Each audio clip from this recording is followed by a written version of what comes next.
Baik, mahasiswa sekalian, mari kita mulai perkuliahan petang hari ini, diawali dengan menyampaikan pangan sungkara.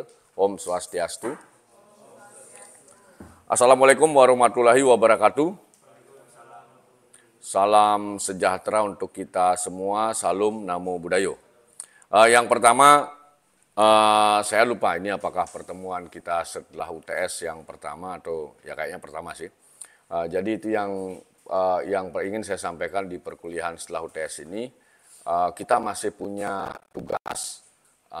Kita akan bersama-sama nanti mungkin di pertemuan berikutnya akan mereview sama-sama video kalian itu. Ya, karena saya sudah sebelumnya menyampaikan biar ada manfaat kepada kalian. Anda juga, saya mencoba untuk membuat suasana suasana kelas ini menjadi semakin kolaboratif. Jadi istilahnya itu metode peer teaching itu juga harus dilakukan oleh kalian semua. Karena itu bisa mendorong otak Anda itu untuk mau berpikir bersama-sama. Ya, itu yang pertama. Nanti mudah-mudahan di minggu depan lah. Ya, mudah-mudahan tidak kena hari libur. Ya, seandainya ada kena hari libur kita bisa majukan saja ya atau mundur. Anda mau kuliah hari Jumat? Kalau tidak mau ya kita majukan, siapa tahu ada yang ini. Karena hari Jumat memang weekend itu. Jadi pada pertemuan petang hari ini saya melanjutkan sesi sesuai dengan RPS kita. Kita masuk ke sesi atau SAP yang ke-8 malam petang hari ini. Mudah-mudahan kita bisa membahas maksimal.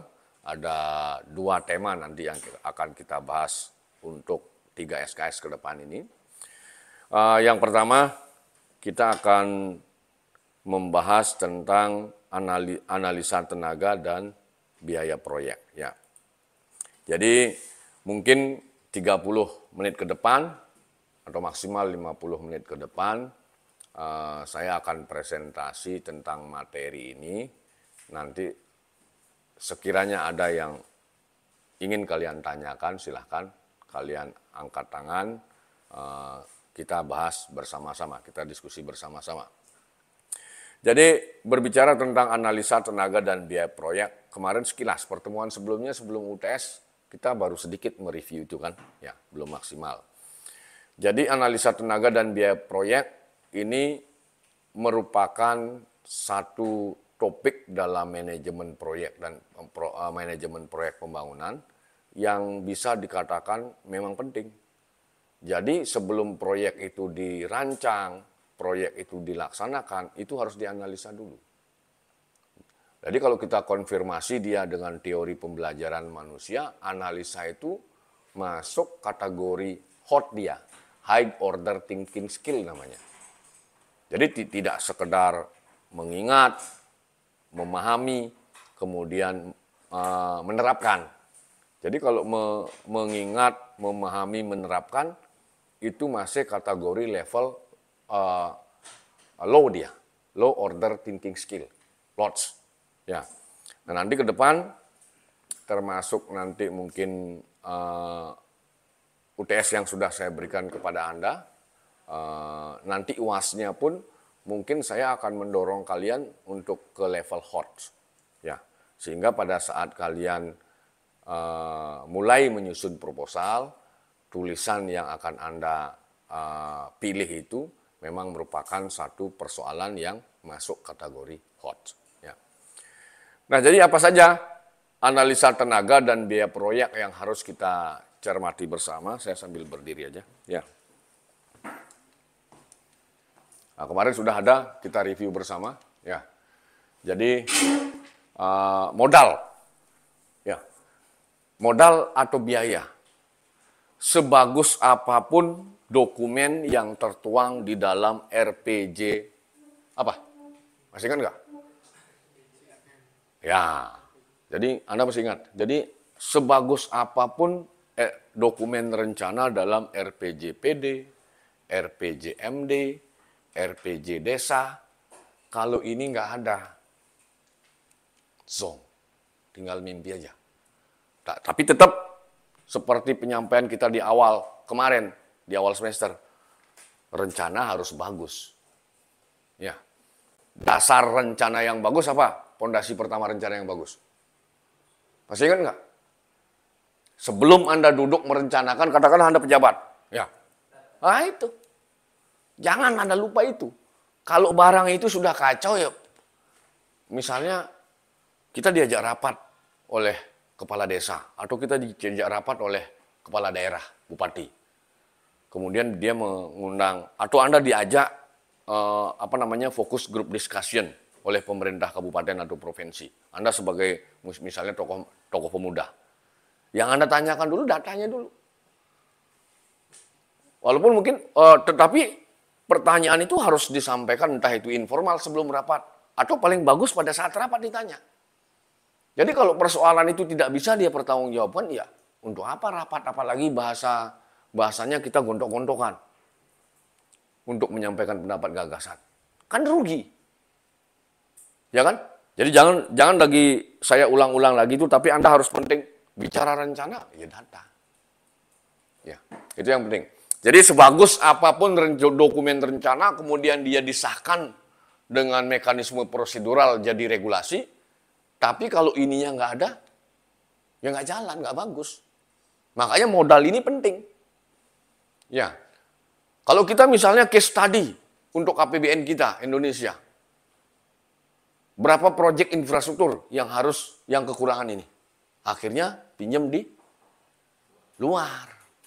Ya, contohnya misalnya kereta cepat yang kemarin.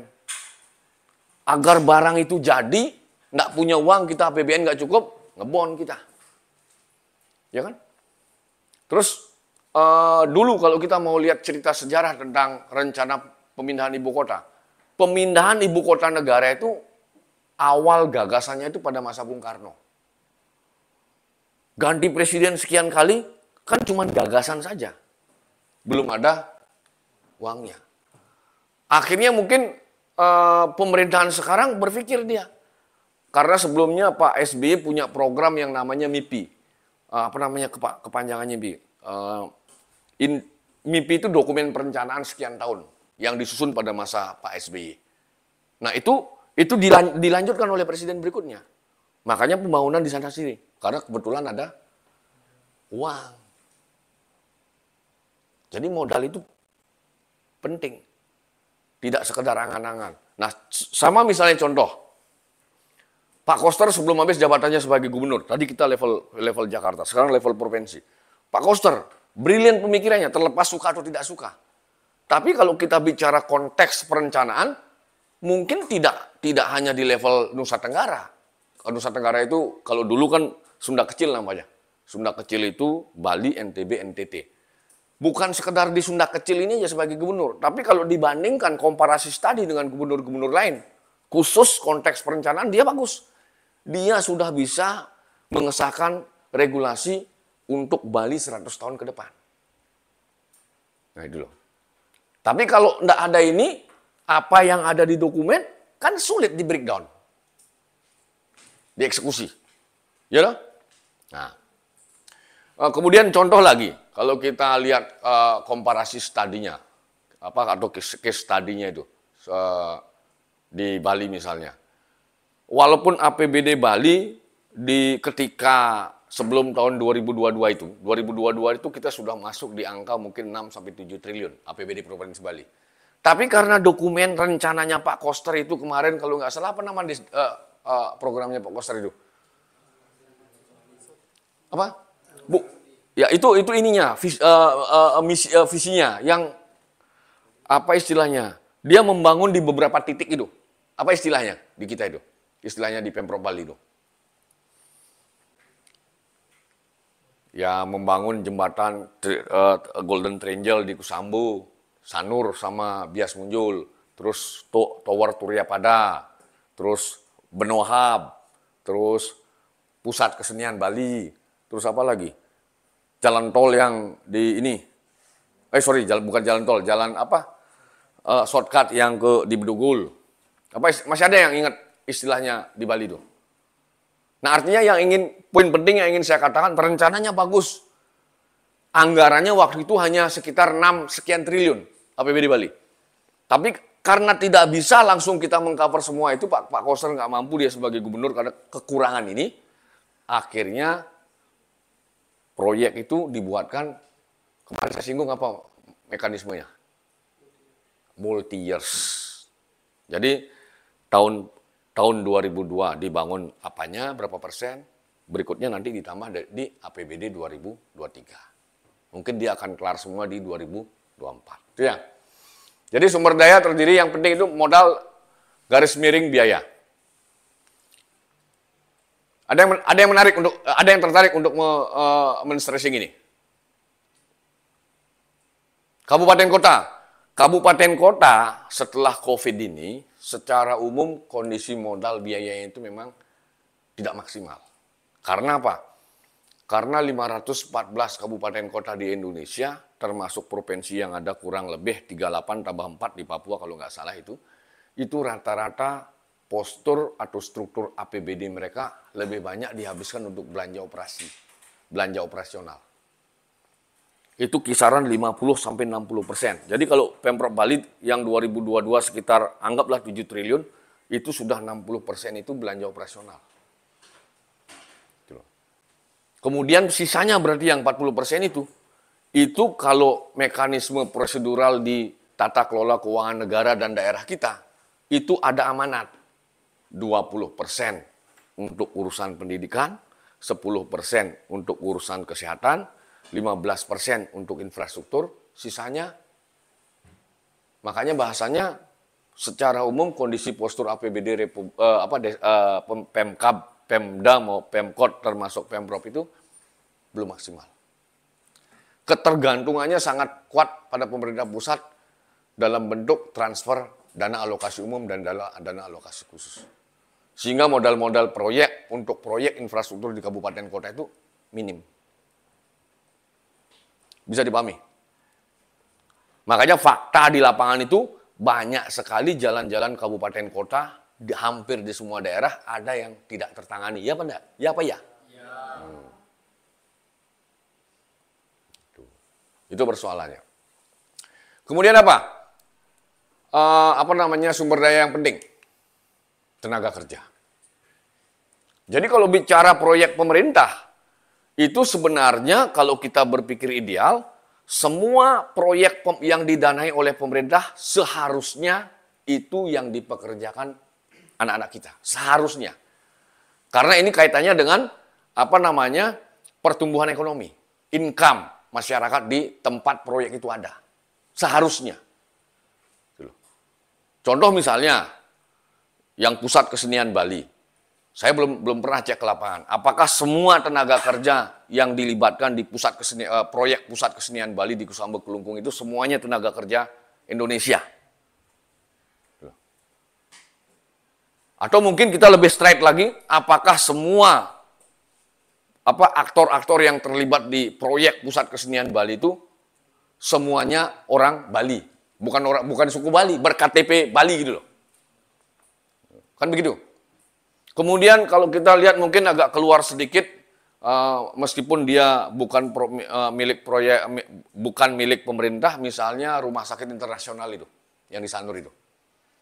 Apakah proyek itu kalau nggak salah proyek kerjasama pemerintah dengan pihak luar itu ya. Semestinya kalau kita bicara proyek, aktor-aktor yang terlibat, pelaku-pelaku yang terlibat di proyek rumah sakit Bali Internasional itu harusnya orang Indonesia semua. Tujuannya apa? Untuk memberdayakan SDM yang ada di Indonesia. Jangan sampai misalnya justru skill yang ada orang Indonesianya diambil dari luar. Kecuali betul-betul tidak ada. Ya. Misalnya Pemprov Bali atau Kementerian Kelautan Republik Indonesia mau bikin proyek misalnya berkaitan dengan upaya untuk membuat jembatan misalnya Nusa Penida Bali misalnya. Nah, kalau mau buat jembatan itu kan harus kita tahu juga bagaimana arus lautnya di sana. Nah, kemudian diperlukan salah satu kegiatan AMDAL-nya itu misalnya pengukuran arus laut. Nah, karena proyeknya ini, pengukuran arus laut itu, proyek pengukuran arus laut itu merupakan proyek awal sebelum infrastrukturnya. Kajian, istilahnya jasa konsultansi namanya. Nah, ketika ada proyek pengukuran arus laut ini, yang notabene ini misalnya proyek Pemprov Bali atau Kementerian Kelautan, diupayakan yang terlibat di proyek itu orang-orang kita. Kecuali setelah di UNUD tidak ada ahli pengukur arus laut. Kemudian di ITB tidak ada lagi ahli pengukur arus laut. Di ITS juga nggak ada. Ternyata betul-betul tidak ada di Indonesia, baru pekerjaan orang luar. Bisa dipahami? Itu yang perlu dicermati. Ini tenaga kerja ya. Termasuk kalau kita bicara sebuah proyek, katakanlah misalnya kita akan membangun, melaksanakan pembangunan benua hub. Yang di mana itu benua hub itu? Ada yang tahu? Benua hub. Masa? Ya di benua proyek Pemprov. Ya pelabuhan benua itu kan rencananya mau dibuat benua hub. Jadi kalau itu proyek benua hub, berarti tenaga kerjanya itu harus diupayakan melibatkan kita semua. Jangan sampai ngimpor tenaga, justru di sini sudah ada tenaga. Ya. Tapi kalau kita lihat secara kasat mata di lapangan itu, biasanya orang-orang lokal kita itu jarang ada yang mau misalnya di pekerja kasar. Kalah dia. Ya. Itu yang perlu kita cermati. Jadi berapa satu proyek itu harus dihitung berapa yang harus terlibat. Terus spesifikasi keahlian apa saja tenaga kerja yang akan dilibatkan. Apakah yang high skill, low skill? Ya, itu yang perlu dirancang. Berapa orang dibutuhkan dalam satu proyek itu. Satu orang misalnya saya dipekerjakan sebagai buruh di satu proyek, misalnya di Pusat Kesenian Bali. Berapa buruh yang dipekerjakan? Berapa orang dalam satu proyek, dalam satu hitungan proyek itu membutuhkan buruh. Ketahuan dah angkanya. Ya, ini yang perlu dicermati ya. Kemudian peralatan mesin. Jadi mesin-mesin kalau kita lihat misalnya tergantung jenis pekerjaan. Jadi kalau kita bicara proyek tergantung jenis pekerjaan. Apakah proyek itu rumit atau tidak? Apakah dia itu proyeknya building gedung atau mungkin ada proyek yang misalnya di pinggir laut. Jadi tergantung itu. Peralatan mesin apa saja yang harus ada. Jadi di DPA Anda, di kerangka acuan kerja Anda itu sudah dijelaskan. Misalnya kalau bego berapa hari kerja, berapa jam dalam satu hari itu kerja, berapa luas yang mau dibego. Ketahuan dah berapa membutuhkan bego. Terus peralatan yang lain misalnya apa? Proyek-proyek jalan sekarang di Jawa itu, termasuk di Bali sudah jarang menggunakan pengerukannya itu tenaga manusia, sudah jarang kan. Kemarin pemasangan beton-beton di pinggir jalan ke Kute, nggak tahu di Denpasar saya nggak terlalu kerungu bahasa orang Bali itu.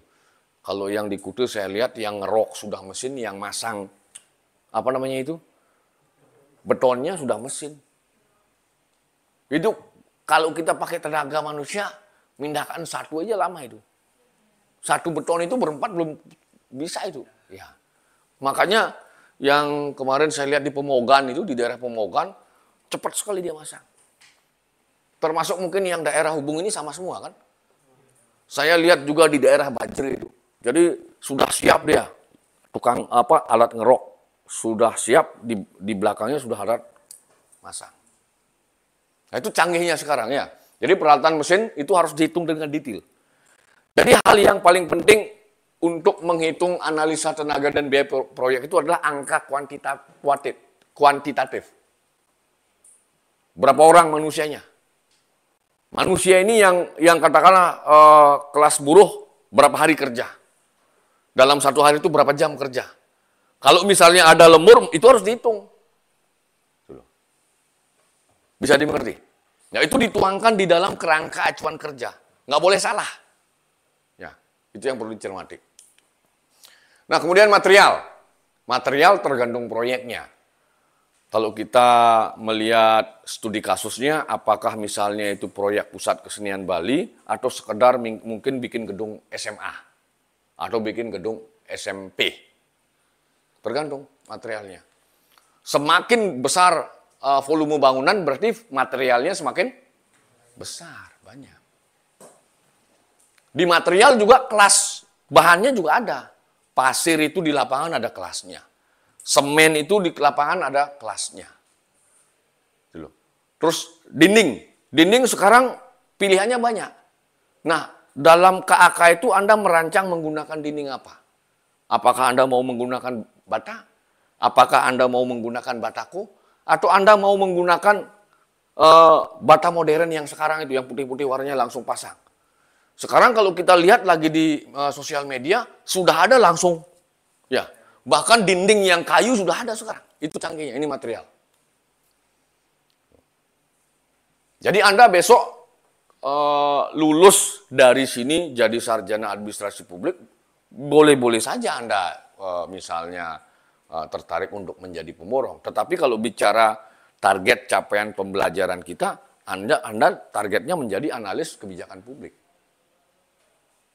Memahami garis-garis besar dari proyek itu sendiri. Ya. Tapi kalau tertarik misalnya ke bidang yang lain, tidak masalah. Sah-sah saja. Ya. Itu yang perlu dicermati ya. Ini adalah faktor penentu dalam penyelenggaraan proyek. Sampai di sini ada yang ingin kalian tanyakan? Silakan.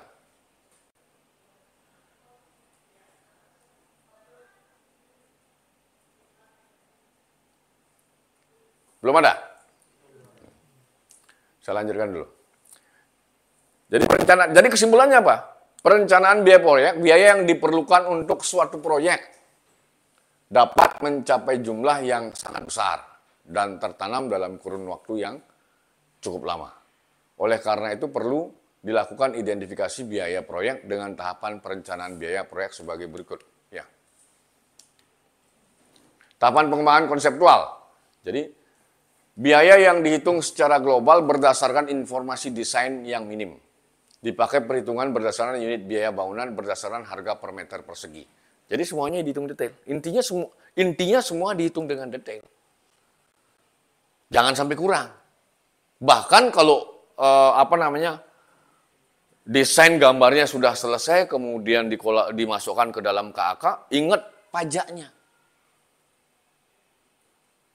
Plus berapa harus pengenaan pajak. Ya, itu yang perlu dicermati. Jadi yang kedua, tahapan perencanaan proyek, tahapan desain, konstruksi. Ya, jadi misalnya kalau di Dinas Pendidikan kepingin dia bangunnya satu SMP, dia bersurat kepada Dinas PU di wilayahnya, anggarannya berapa? Jadi paling tidak ada di dalam surat resmi yang disampaikan ke PU itu, paling tidak ada target untuk menampung berapa jumlah siswa gedung itu. Nah, orang PU karena memang bidangnya di sana, dia mulai mendesainkan. Katakanlah misalnya membangun gedung yang untuk membuat menampung 200 siswa. 200 siswa berarti untuk standar normal pembelajaran sebenarnya satu kelas maksimal 30 orang. Jadi 30 orang, kalau dia butuh 200 orang, berapa kelas itu? 6 kelas. 6 kelas masih kurang. 6 kelas masih kurang. Ya bolehlah kebijakan dibikin 35 kan. Jadi paling tidak 6 kelas. 6 kelas itu sudah bisa didesain 2 lantai. 3 di atas, 3 di bawah. Nah tinggal detailnya PU. Ya, itu yang perlu dicermati. Itu tahapan desain konstruksi. Kemudian biaya proyek dihitung secara agak detail. Berdasarkan volume pekerjaan dan informasi harga satuan. Nah, ketika Anda menyusun atau menganalisa proyek, yang perlu dicermati berkaitan dengan harga juga standar harga satuannya. Karena setiap tahun harga satuan itu berubah. Apalagi yang namanya barang-barang yang kaitannya dengan impor.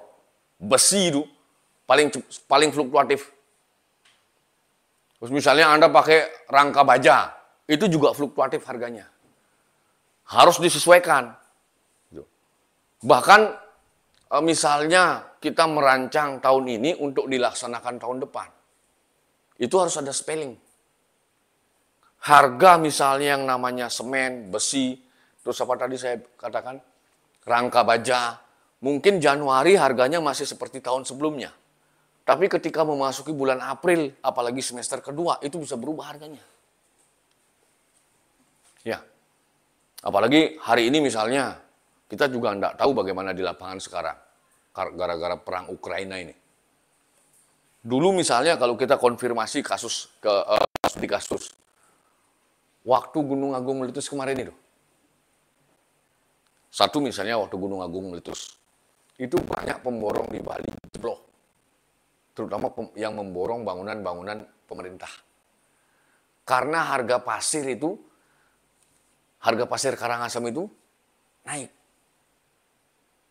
Di luar nalar, di luar hitungan informasi harga satuan. Sementara proyek harus jalan. Kalau proyek itu sampai melewati batas, dia kena penalti pemborongnya. Itu satu contoh kasus ya. Kemudian kasus yang kedua, tapi di provinsi sebelah. Kasus waktu gempa di Lombok itu. Itu banyak sekali gedung-gedung pemerintah yang dikerjakan pada tahun gempa itu. Ada yang sudah selesai, jarang yang ada sih yang sudah selesai, tapi ada beberapa yang baru sedang proses pembangunan. Saya tidak tahu dengan detail bagaimana penyelesaiannya, tetapi kalau melihat kasus itu kan dirugikan pemborongnya. Dirugikan karena bangunan sudah berdiri 50%, rubuh. Kan nonton Anda rame gempa di Lombok itu kan, sampai Polresnya itu Alfamart, Alfamart langsung roboh itu. Ya, itu rata itu Lombok Utara itu. Makanya waktu itu sempat saya berpikir, wih, bagaimana pemborongnya ini? Ya, ini persoalannya.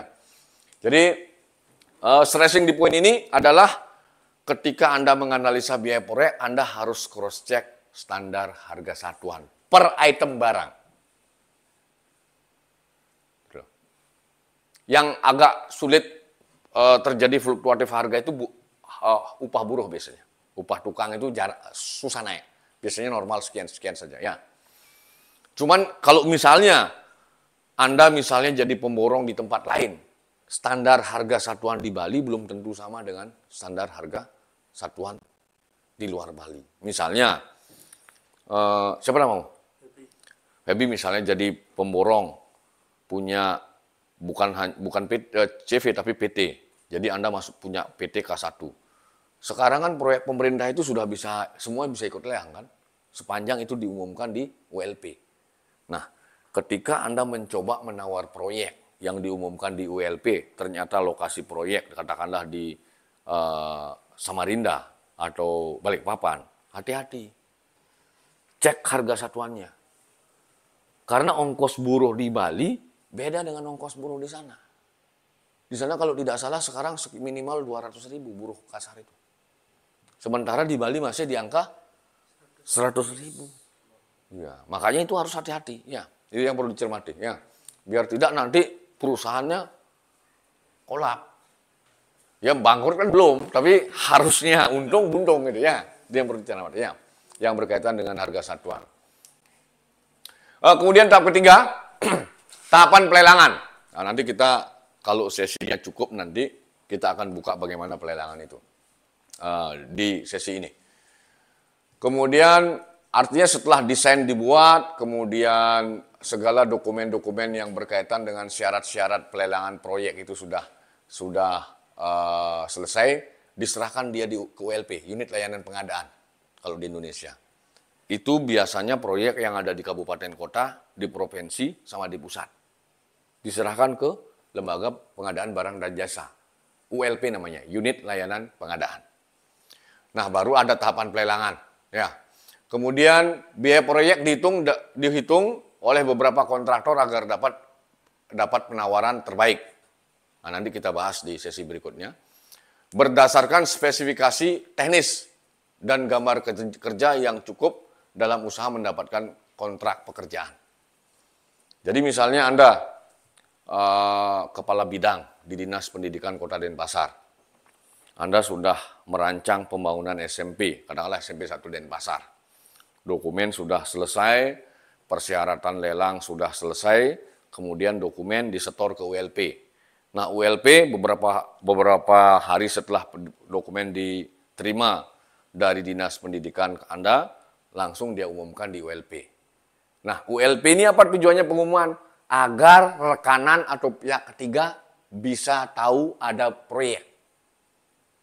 Mulai dari Sabang sampai Merauke, siapa aja bisa. Apabila proyek itu memang nilainya di atas 200 juta.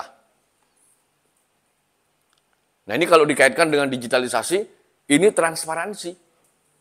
Jadi siapapun bisa ikut daftar melelang sepanjang perusahaan itu memenuhi kriteria. Jadi kalau di sana di persyaratan K1, ya harus perusahaan K1. Kalau K2, ya harus perusahaan K2. Kalau K3, ya harus perusahaan K3. Ya, itu yang perlu dicermati. Jadi tujuannya lelang itu agar ada yang bisa menang. Ya. Cuman mekanisme lelang, kalau kita lihat fenomena sekarang, dengan dulu ada case study di tempat lain, di kabupaten kota yang lain. Jadi kalau kita lihat lelang yang sekarang infrastruktur, ya yang menang yang penawaran paling kecil. Ya. Tapi ada konteks sebenarnya yang ideal, yang pernah terjadi di salah satu kabupaten kota di Indonesia, pemenang lelang itu lokal dulu, belum ada ULP. Jadi terjadi sekitar tahun 2000-an. Di Bali, saya tidak mau sebut daerahnya. Jadi awal lelang pertama itu sebenarnya terjadi di Bali. Sebelum dikoneksi oleh Jakarta yang sekarang ini. Ya saya buka aja lah, Jembrane namanya. Ya, Jembrane, ya. Nah, saya buka. Jadi di sana itu, karena ini pembelajaran penting ya. Jadi waktu kepemimpinan Pak Winase itu, lelang itu bukan yang paling murah yang menang. Bukan. Katakanlah kelas ini, harganya itu kelas ini, desain kelas ini katakanlah. Harga barangnya itu setelah dihitung oleh orang PU, itu termasuk interiornya itu habis sekitar 200 juta pas. Kalaupun ada yang menawar 180 juta, nggak menang dia. Ini untuk case tadi yang di Jemberane ya, yang dulu pernah terjadi. Silakan Anda konfirmasi ke sana. Yang nawar 210 juta nggak menang. Jadi seandainya ada yang menawar 199, 99, dialah pemenangnya. Atau mungkin yang mendekati, jadi pemenangnya kalau versi zaman Pak Winase jadi bupati itu, yang menang itu yang mendekati angka real itu. Bisa dipahami? Kalaupun ada yang menawar, tadi kan saya bilang ada yang menawar 180 juta, proyek 200 juta. Ada yang menawar 210 atau 201 juta. Yang menang yang 201 juta. Sebenarnya kalau dari pemikiran konseptual itu yang pas. Karena kalau proyek harga 200 juta, kita menggunakan metode yang paling murah menang. Kemudian katakanlah penawaran kelas ini ternyata yang termurah itu 120 juta. Dibandingkan yang nawar 190 kalah kan, katakanlah seperti itu. Kira-kira yakin dengan pemenang itu? Nggak yakin, pasti volume pekerjaan ada yang dikurangi. Bisa dipahami? Nah, ini yang perlu Anda cermati sebagai orang muda. Saya lama berpikir itu. Oh, kalau proyek harganya 1 miliar ditawar sampai 800 juta, dia yang termurah, kan dia yang menang. Ya enggak? Jadi kalau bicara konseptual, harusnya angka yang mendekati nilai real proyek. Entah itu angkanya di atas atau di bawah. Tapi yang jaraknya paling dekat. Kira-kira kenapa harus begitu? Kenapa seharusnya begitu? Ada yang bisa jawab nggak? Saya paksa Anda berpikir. Kira-kira kenapa yang harusnya menang yang mendekati angka itu? Persis. Jadi upaya untuk mengelabui atau memanipulasi volume proyek itu bisa diminimalisir. Bisa dimengerti? Ya sekarang logika aja, Anda misalnya Anda pemborong, ruangan ini harganya 200 juta. Anda cuman karena terlalu banyak yang nawar, Anda kepingin menang, Anda tawar 120. Kira-kira gimana cara Anda biar dapat untung?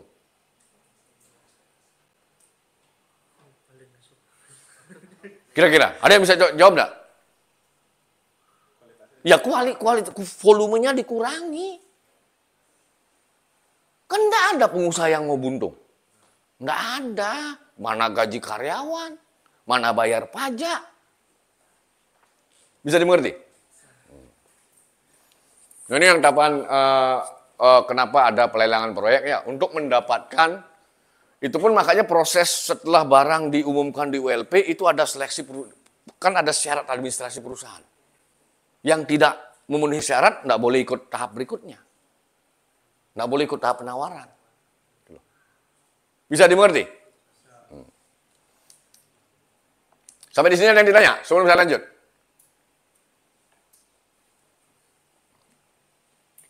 Ayo. Belum ada?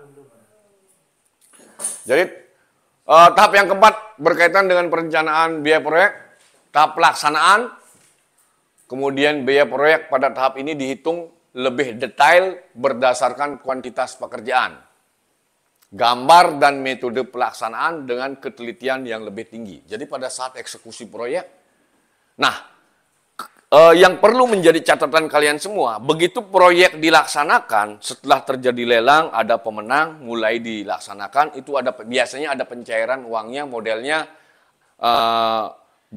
tidak ada di lapangan, jarang terjadi di lapangan uang langsung diberikan semuanya. Paling tidak 70% dulu, atau mungkin 30% dulu dari nilai proyek. Nah begitu itu sebelum itu dieksekusi ada SPMK namanya, penandatanganan perjanjian kontrak antara pemilik pekerjaan dengan rekanan yang menang lelang itu. Nah, di dalam dokumen itu ada syarat-syarat yang harus disepakati bersama sesuai dengan aturan pengadaan barang dan jasa pemerintah. Pastinya berapa uang dicairkan dulu, kemudian kapan, berapa lama tenggat waktu proyek, yang jelas tidak boleh melewati batas waktu itu. Jadi kedua pihak tidak boleh mengingkari isi kontrak itu. Itu yang paling penting. Ya. Karena kalau misalnya lewat waktu saja, itu sudah ada ganti rugi. Ya.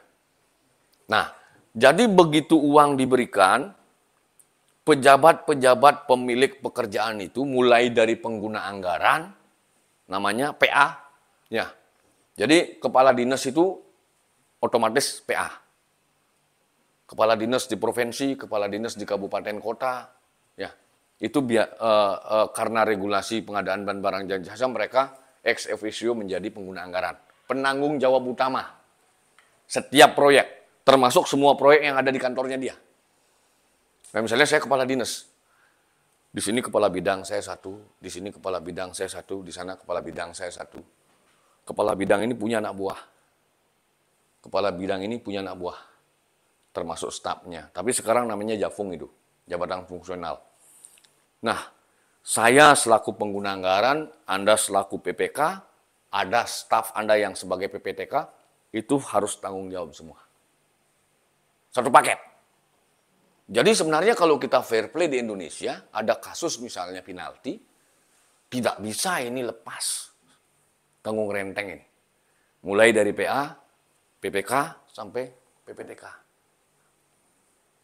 Terlepas kalau fakta di lapangan kan macam-macam kan kita lihat. Kepala dinasnya ada masuk penjara, PPK-nya enggak, PPTK-nya biasanya kena. Ya, itu yang perlu kalian cermati. Jadi kembali lagi ke pelaksanaan. Jadi begitu proyek dicairkan uangnya, saya tanggung jawab monitor. Termasuk Anda kalau proyek itu di sini. Di sini juga ada proyek lain lagi. Saya selaku PA. Ini juga saya pantau proyeknya, monitor. Di bidang ini juga kalau ada proyek, saya pantau juga. Jadi tanggung jawab semua di dinas ini saya. Tapi masing-masing bidang punya proyek juga. Bisa dipahami? Jadi mulai begitu SPMK, kontrak pekerjaan, surat perintah mulai kerja, uang dikasih, udah mulai. Yang menjadi poin penting dalam pelaksanaan itu adalah fungsi implementasi dan monitoring. Pendekatan manajemen. Nggak boleh lepas. Makanya berat jadi PA itu. Makanya ada pola karir di birokrasi. Memulai karir dari bawah, staf dulu.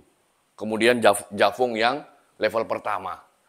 Jafung yang level berikutnya. Balik kalau bagus, lolos open bidding misalnya baru naik eselon. Itu fungsi manajemen karir. Sehingga yang namanya PA ini, kemudian yang namanya PPK, yang namanya PPTK, dia tahu betul apa yang mau dikerjain sama-sama. Berkaitan dengan pelaksanaan proyek. Tapi fenomena di lapangan banyak terjadi karena pola karir itu kurang bagus, ada yang salip-salipan itu, pekerjaan teknis PA-nya banyak yang nggak tahu. Sehingga kalau disodorkan dokumen oleh anak buahnya, apa? Teken, bingung, banyak yang neken langsung. Makanya kerap terjadi kasus-kasus proyek. Jadi monitoring, pelaksanaan itu harus tiap bulan, laporan monitoring. Namanya laporan MONEF kalau di proyek di Indonesia. Laporan monitoring dan evaluasi. Nanti kita carikan dokumennya biar Anda tahu bagaimana bentuk dokumennya. Jadi di dalam laporan monitoring itu ada realisasi proyeknya berapa, fisiknya berapa, realisasi apanya? Uangnya.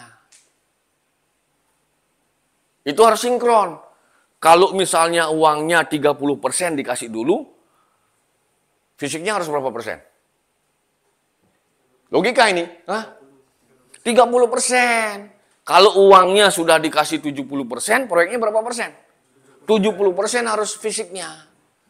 Kalau sudah realisasi uangnya 70%, tapi fisiknya masih 50%, apa yang kalian lakukan? Pertanyaan, cek. Karena proyek ada ada pengawas proyek. Berarti pengawas proyek nggak jalan. Karena di dalam setiap proyek ada anggaran untuk pengawas proyek. Ada anggarannya juga. Gitu loh. Kalau pengawas sudah main mata sama pelaksana kira-kira rentan nggak proyek itu? Rentan sekali, volumenya dikurangi. Makanya kalau kita mau misalnya fair case study, pada pertemuan sebelumnya kan pernah saya singgung itu. Anda baca nggak kasus sebelum serah terima proyek Pelabuhan Sanur itu? Ada yang baca beritanya? Atau nonton di TikTok? Kan ada kecebur itu, jatuh bule yang mau nyebrang itu. Masa nggak nonton? Syukurnya nggak meninggal mereka itu. Belum serah terima hasil pekerjaan. Proyek itu statusnya belum diserahkan oleh rekanan kepada pemerintah. Dipakai. Tahu-taunya sometime waktu itu rubuh dermaganya. Kan dermaga apung itu. Syukurnya nggak meninggal bulinya. Bule lagi. Masa kalian tidak nonton itu kan rame itu waktu itu. Bahkan mohon maaf, agak keluar sedikit, oposisi menyerang waktu itu. Kan diserang Pak Gubernur. Tapi memang itu persoalannya faktual. Ya, itu yang perlu dicermati. Sampai di sini ada yang ingin kalian tanyakan, silakan. Ya santai aja, nggak usah tegang. Kalau ada ya seperti suasana biasa lah di kelas. Ya. Ya. Ada yang mau ditanya? Ada yang mau kalian diskusikan? Ya, silakan. Di dalam mengukur atau menghitung tenaga kerja itu, apakah ada metode yang perlu digunakan, Pak, untuk menghitung berapa perlu tenaga kerja yang diperlukan dalam sebuah proyek? Oh jelas ada. Jadi tadi kita kembali masih di bayangan kalian kan masih ada bayangan Anda kan, gambaran Anda. Hal-hal yang penting pada saat untuk menganalisa proyek kan, modal, kemudian tenaga kerja. Ya jelas, jangan sampai tenaga kerja itu kan tergantung proyek yang mau Anda, metodenya itu. Metodenya pasti pendekatan faktual dan kuantitatif. Jadi proyeknya apa? Bangun gedung SD. Bangun gedung SD nilainya berapa? Berapa lantai? Kira-kira itu dihitung luas seluruh dindingnya itu berapa meter? satu orang itu biasanya mampu membangun bisa membangun tembok atau bangunan itu berapa meter. Itu kelihatan komparasinya, perbandingannya. Itu kalau yang bangun gedung. Kalau yang misalnya mau menyelesaikan trotoar di jalan, tergantung. Apakah Anda, kan sekarang sudah jarang orang pakai tenaga manusia kan, semua pakai eskavator kan. Nggak bisa Anda pakai semuanya tenaga manusia. Tenaga manusianya yang apa saja. Mungkin justru kalau proyek begitu, pengatur lalu lintas dia. Buruh yang jaga sekitar proyek. Bisa dipahami? Tergantung jenis pekerjaan. Jadi sekarang ini sudah banyak pekerjaan-pekerjaan ke PO-an itu yang menggunakan tenaga mesin semua. Tuh. Ada lagi? Ya silakan, Guli. Baik, terima kasih Pak. Pertanyaan saya ada dua, tapi sebelumnya bicara soal aspek kita sebagai manusia itu ada tiga aspek dalam diri sebetulnya, dari kemampuan kognitif, afektif, dan juga reflektif. Dan terkait dengan proyek ataupun rencana terkait dengan proyek itu, saya tertarik pada poin ketiga soal dari segi reflektif tindakan nyata di kehidupannya. Ya. Karena saya lihat bahwa banyak proyek-proyek yang tidak sesuai dengan, saya bisa katakan tidak sesuai dengan apa yang diharapkan oleh masyarakat. Dan pada posisi ini, sebetulnya proyek dibuat itu berdasarkan dorongan soal kebutuhan, sehingga dibuatlah proyek atau kebijakan tentang proyek tersebut. Ya. Pada konsep tindakan itu tidak sesuai dengan apa yang diharapkan oleh masyarakat. Ya. Nah, dalam proyek, dalam suatu artikel juga sudah menyinggung soal bagaimana pengembangan piagam proyek, tapi saya kurang paham terkait dengan itu, pengembangan piagam proyek guna mendapatkan keuntungan daripada pemangku kepentingan. Yang pertama. Yang kedua, saya ingin menyinggung terkait dengan aspek biaya dan juga tenaga kerja. Seperti apa keselarasan antara biaya yang dikeluarkan dengan kuantitas tenaga kerja dan juga kualitas, sehingga menghasilkan proyek yang berkualitas juga. Tetapi fakta di lapangan saya sering lihat, apalagi daerah-daerah saya, itu proyek itu bukan proyek yang kecil, tapi proyek yang Besar. Dan juga tenaga-tenaga yang situ bukan dari lokal, juga ada yang didatangkan dari Luar. Kebanyakan mereka-mereka yang dari Jakarta sana Atau dari Jawa. pergi ke daerah saya. Ya, termasuk ke Bali lah ya.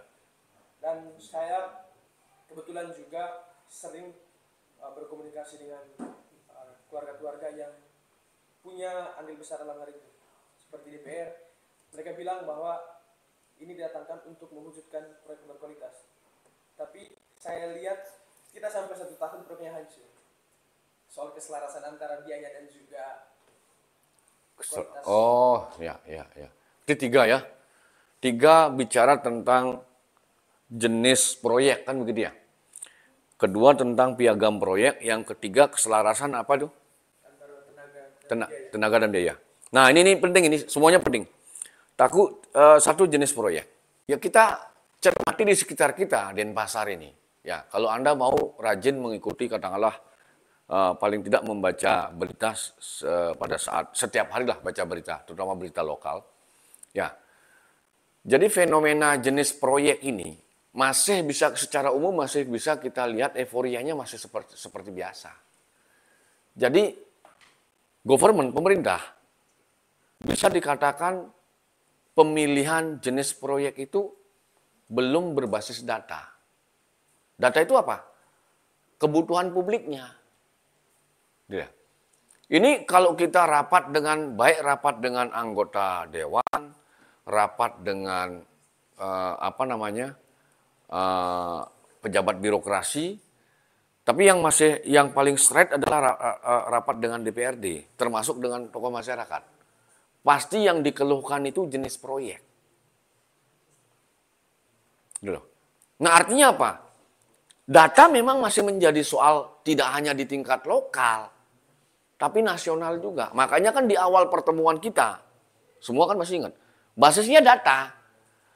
Nah dari data daerah, data nasional itu, kita akan harus bisa menemukan, mengidentifikasi apa sih masalah yang dihadapi publik. Bukan hadapi kelompok-kelompok loh. Bisa dimengerti? Jadi beda loh. Masalah yang dihadapi oleh satu masyarakat secara mayoritas di satu desa misalnya. Atau apa saja persoalan yang dihadapi oleh mayoritas masyarakat di suatu kelurahan atau di satu kelurahan. Gitu. Terus proposisi berikutnya, apa saja dirinci persoalan, masalah yang dihadapi secara mayoritas oleh suatu masyarakat di kabupaten atau kota. Itu kan basisnya data. Nah, dari data itulah kita harus menemukan masalah yang dihadapi oleh publik. Bukan masalah yang dihadapi oleh kelompok A, kelompok B. Gitu. Nah, kalau itu sudah ditemukan, rasanya kecil akan terjadi protes dari publik. Gitu. Karena apa? Karena patokannya ketika masalahnya misalnya satu, misalnya di mana ya? Ada yang tahu Kabupaten Saburai Jua? Ada nggak? Orang Bali ada yang nggak tahu itu? Nggak tahu. Orang Timur ada nggak tahu nggak Sabu?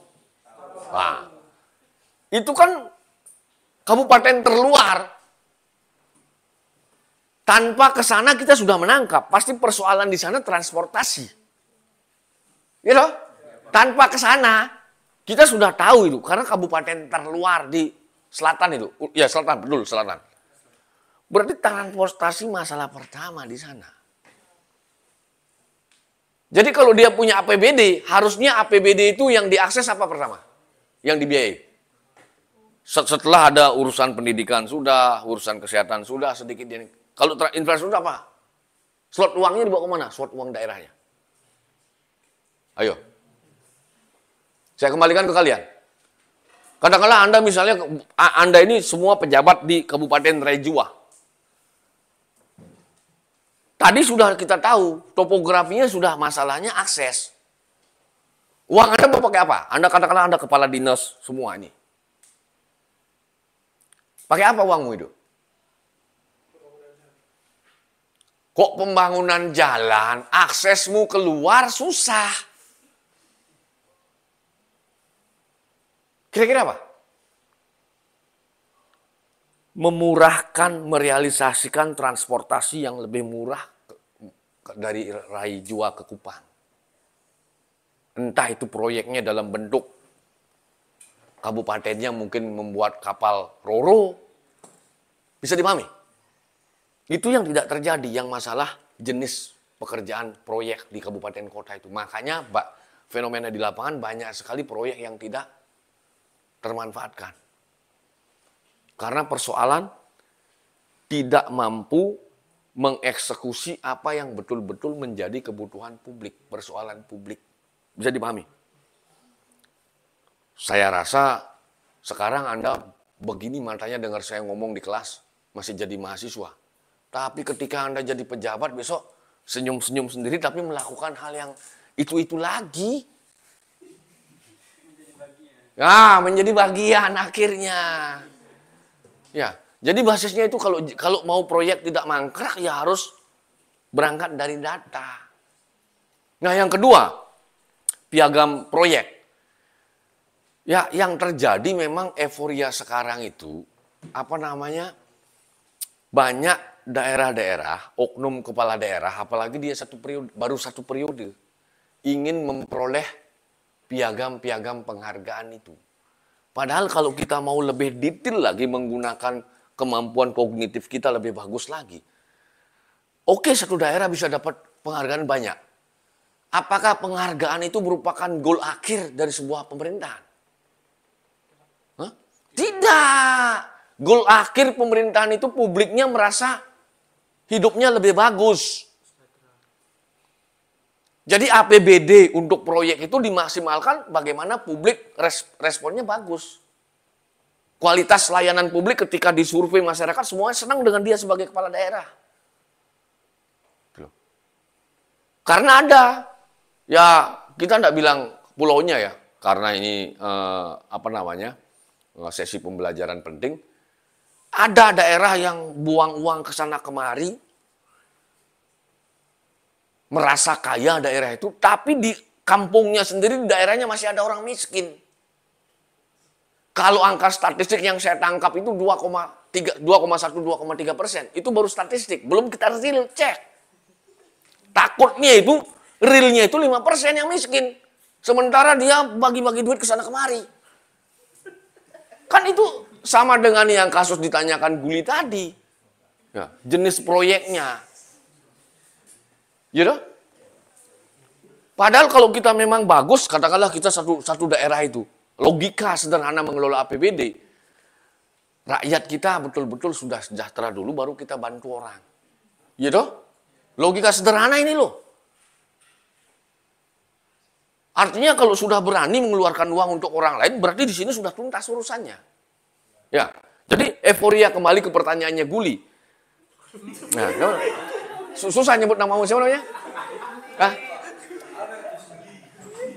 Panggilannya apa? Albertus saja ya? Karena gini, kalau Guli itu bahasa Balinya kan kelereng. Ya. Albertus saja, susah saya ya.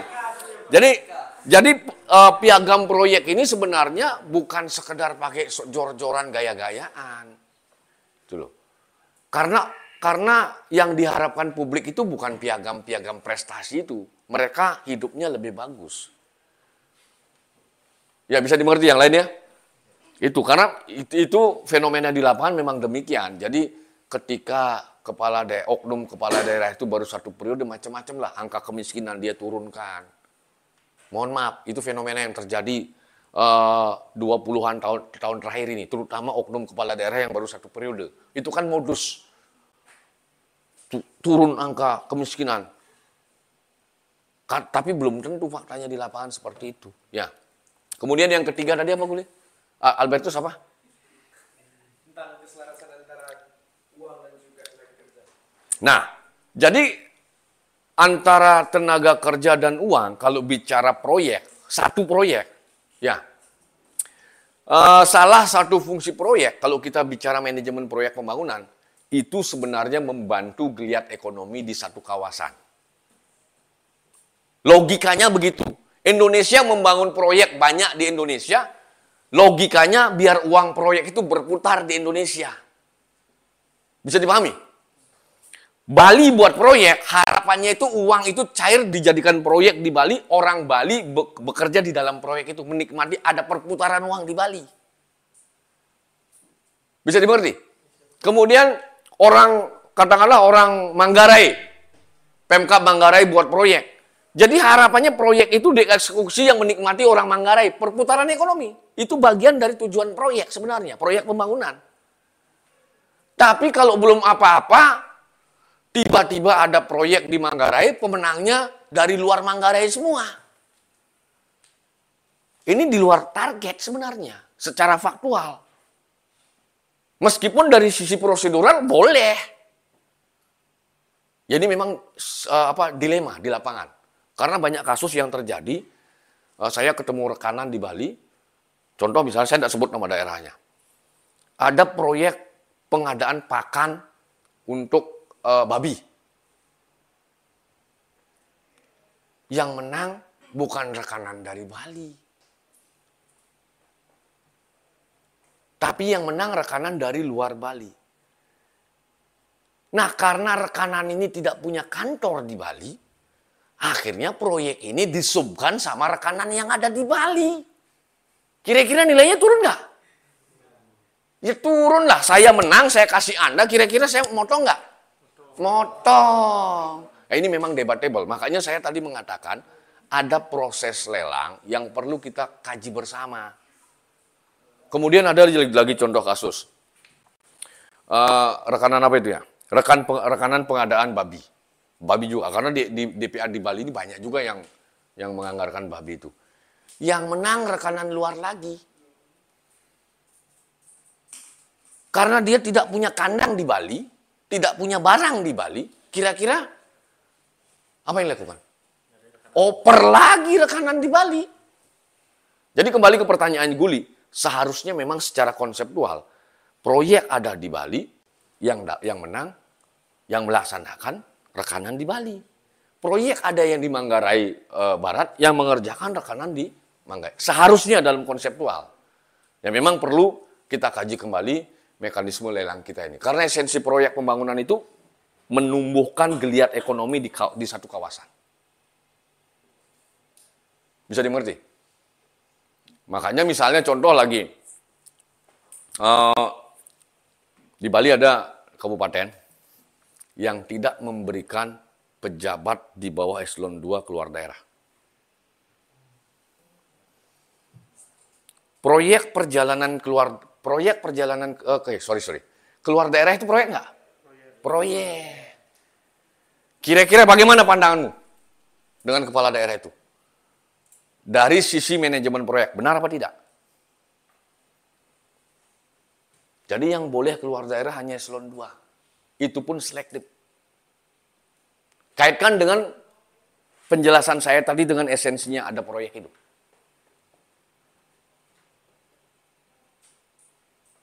Karena satu orang PNS, pejabat, apalagi eselon 3, berangkat keluar daerah, kira-kira bawa uang nggak? Bawa. Ayo. Kira-kira kebijakan kepala daerah itu pas apa tidak? Sebenarnya secara konseptual pas. Mencegah uang keluar kabupatennya. Biar uang itu tetap di sini berputar. Itu dengan pendekatan manajemen proyek. Tapi kira-kira kesel nggak pejabatnya? Ya kesel. Tapi kalau bicara menggunakan pendekatan manajemen proyek agar proyek itu tetap uangnya berputar di tempat kita, benar dia. Justru kalau bisa kita di Bali ini sebanyak-banyaknya orang datang bawa proyek SPPD itu. Ya. Mendatangkan uang.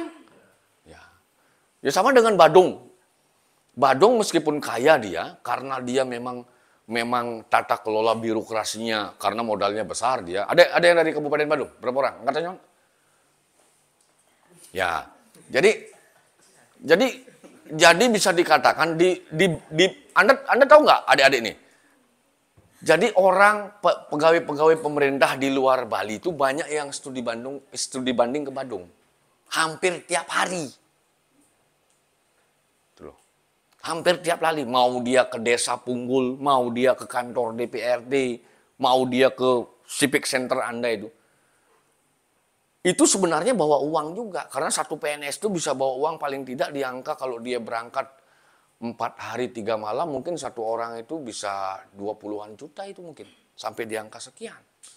Mulai dari uang hariannya, uang hotelnya, yang satu orang itu loh. Kalau datang 100 orang, berapa uang muter di Badung? Makanya tadi kalau kita bicara dengan yang disampaikan Guli tadi, antara apa tadi? Biaya dan orang tadi, yang kaitannya dengan menghindari uang keluar ke daerah, ya betul kebijakan Bupati itu. Cuman yang secara psikologis, PNS-nya yang belum eselon 2 ini kesel dia. Ya itu enggak masalah sebenarnya. Ya itu resiko jabatan bagi kepala daerah. Tapi itu bagus untuk perputaran uang di daerah. Apalagi daerah-daerah Sumatera. Daerah-daerah Sumatera itu biasanya kalau datang ke Bali itu, apalagi rombongan PNS-nya sama kepala desanya bisa 1 bis, 2 bis. Segitu uang masuk ke Badung itu. Kebayang ya? Ada lagi? Ya silakan. Namamu siapa? Hah? Dari mana kau? NTT-nya mana? Sumbanya mana? Oh iya ya, SBD, Kodi. Ya, Kodi kau? Oh, Tambolaka. Oh, Tambolaka masuk Sumba Barat Daya dia? Oh iya, sudah. Kau orang Kodi bukan? Oh bukan. Nggak apa-apa, harus bangga jadi orang Kodi. Bupatimu kan orang Kodi. Ya kan? Bupati orang Kodi. Tapi tidak maju-maju. Belum. Lanjut. Saya tertarik di tahapan proyek yang ada tenaga kerja sama mesin sama alat tadi kan. Nah, berkaitan tenaga kerja yang poin kedua sama ketiga itu berkaitan. Terus sekarang kan kita ketahui bahwa teknologi itu semakin ke depan semakin maju. Karena seperti yang kita omong tadi, muat beton aja itu sudah ada alatnya, ya. gampang, tinggal ada kerok langsung pasang gitu. Terus di Indonesia sendiri itu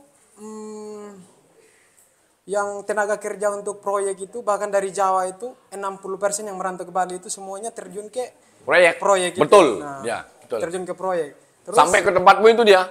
ya, Iya dong? sampai ke sana, sampai Wah, sampai ke seluruh Laran Indonesia. Tuka sana. Ya, terus. Terus, apakah dengan kemajuan teknologi itu berdampak positif terhadap pekerja itu atau berdampak negatif? Karena kita semakin ke depan pasti akan ada lagi alat-alat baru yang diprodikan seperti itu.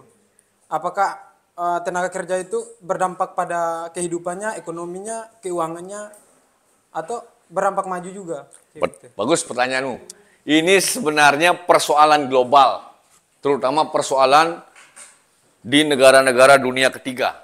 Ya, negara-negara yang sedang akan berkembang. Karena kita memasuki era virtual bahasanya sekarang. Nah, ini penting buat kalian. Makanya banyak pekerjaan itu yang informasinya kalau kita searching di Google itu banyak pekerjaan yang hilang. Ya, yang digantikan oleh mesin-mesin. Ya kan? Contoh misalnya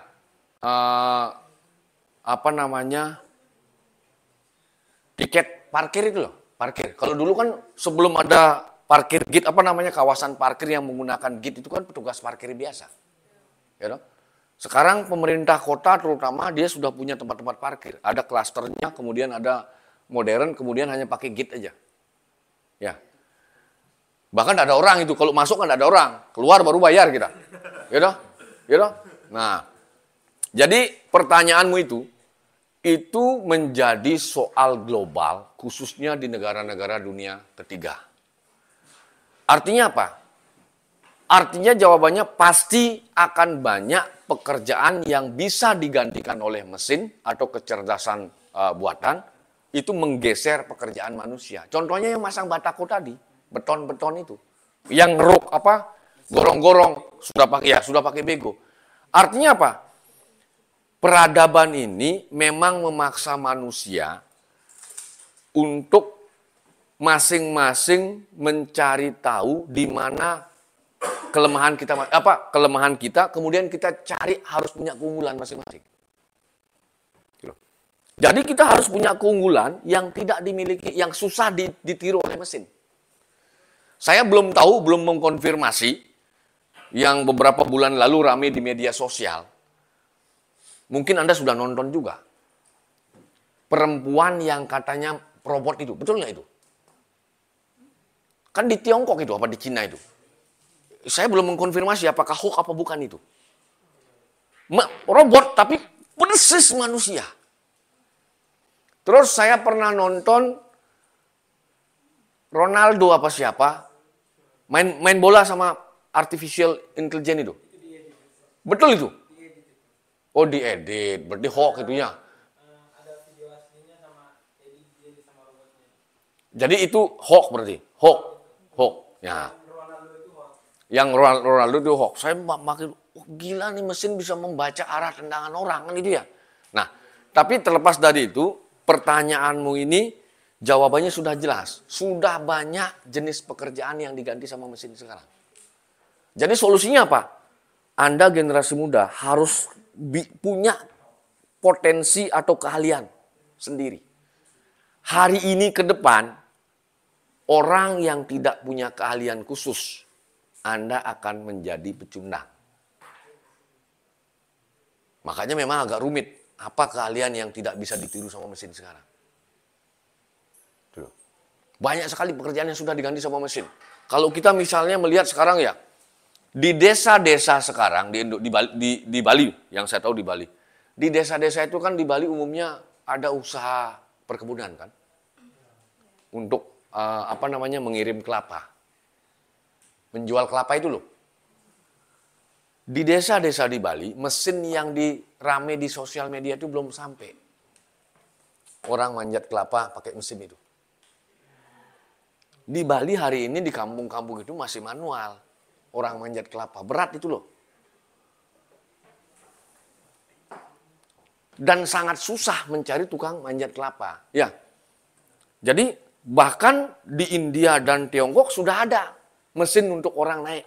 Jadi dia buat mesin besi dua dia hubungkan kemudian naik kayak duduk sambil naik gitu, kayak mompa begitu. Tapi ada yang pakai gayung manual kinetik, ada yang pakai mesin. Gitu. Nah, jadi kesimpulannya apa? Sudah banyak pekerjaan yang diambil mesin. Tinggal sisa-sisanya berapa mungkin. Ya, ini yang memang menjadi PR generasi, justru paling berat generasi Anda keluar nanti. Membutuhkan apa? Anda dipaksa untuk menganalisis cermat apa skill yang harus Anda punya. Nggak tahu kalau jadi bartender bisa nggak robot itu, nggak ngerti saya. Ya, nggak ngerti saya, kan bartender kan rame ya. Ya karena orang-orang Bali kan biasanya kerjanya di sekitar sektor itu. Ya, kalau menganalisis kira-kira robot bisa nggak menganalisis? Bisa. Aplikasi-aplikasi itu kan menganalisis itu. SPSS program kita untuk menganalisis data, menganalisis itu. Bahasa bisa nggak aplikasi? Bisa. Ya. Betul kegundahanmu itu. Betul sekali. Itu loh. Memang bebannya berat. Generasi Anda itu. Mesin semua yang kerja. Bisa dipahami ya? Tapi kuncinya Anda harus punya skill. Nggak tahu kalau aspek yang berkaitan dengan apa namanya, need itu apa namanya, need dia, semangat itu. Mungkin nggak ngerti dia mesin itu. Karena dia mesin kan. Tapi kalau kecerdasan, sudah semua dia sudah punya. Bahasa aja ada berapa aplikasi bahasa itu. Di Google aja ada berapa bahasa coba. Ya. Lengkap sudah. Ya. Itu yang perlu dicermati. Ada lagi pertanyaan? Silakan. Ya, silakan. Pak, ini kan dalam sebuah proyek itu kira-kira berapa lama sih waktu yang efektif untuk menyelesaikan proyek itu? Kalau misalkan tidak selesai dalam waktu yang ditentukan atau sesuai deadline gimana? Nah, jadi tergantung apa namanya pengkategorian proyek. Ada proyek besar, ada proyek sedang, ada proyek kecil. Proyek-proyek kecil ini biasanya banyak ada di desa. Rabat beton, itu yang proyek fisik kan ya. Rabat beton, kemudian pengaspalan jalan di desa, itu proyek fisik, proyek kecil. Kategorinya kecil ya. Ada yang sedang, ada yang besar. Nah, jadi biasanya kalau yang besar ini, bahkan sangat besar. Kalau yang kecil kan tadi di desa. Kalau yang sedang itu banyak. Itu pun tergantung nilai uangnya, volume proyek. Jadi kalau dia masih angkanya di sekitaran, kalau kita bicara kuantitas pembiayaannya, angkanya masih di sekitaran 5 miliar, itu masuk sedang dia. Tapi kalau dia sudah menyentuh triliun atau ratusan miliar, ini proyek besar. Kalau sudah ratusan miliar ke atas, ini bisa 1 tahun, bisa lebih. Tergantung ratusnya juga berapa.